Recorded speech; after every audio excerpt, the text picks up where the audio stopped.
With regards to this PC, I have taken some of your advice and measured all of the capacitors in circuit. I didn't desolder them and measure them individually, because that's a pain in the ass.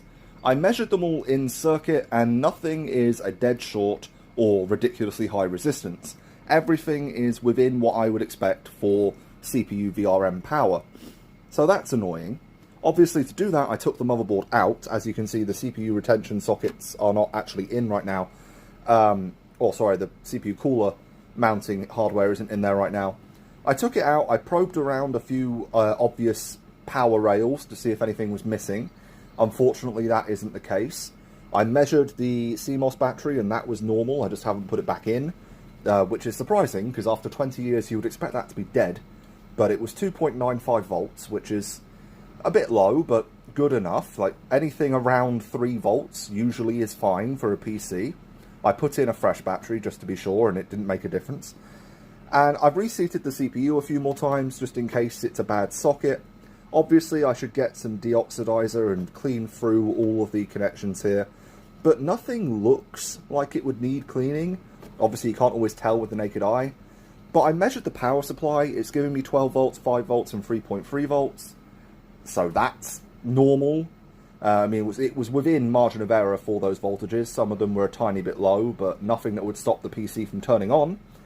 And obviously, with this being a Dell-specific power supply, I don't know if it's missing any of its signal lines, but I have no real way of checking without replacing the power supply. I still can't figure out how to get this power supply out, by the way, because the manual says you press down this and then, slide. Doesn't want to do that, so I don't know how that works. And other than that, I'm kind of at my wit's end with this motherboard. Now, I can buy different CPUs for it, because Socket 604, with it being over 20 years old, no one needs those CPUs anymore, so I can get a matched pair of single-core 3 GHz Xeons for £10 British. So I would have 2 CPUs to test with then. Socket 604 does go up to 4 cores though, so those would be pretty low-end chips. And I could buy more ECC RAM. This is DDR1 ECC, so me testing all of my regular DDR1 probably wasn't working. So the only DDR1 ECC I have is the 1 gig kit that came with this board, which is this stuff. That's not RAM that came in the board. That's just in there for the sake of seeing if something happened.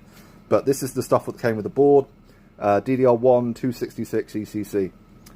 So, if anyone has any ideas or knows how the power supply came out, let me know, because I don't know what to do here. CPU diagnostics.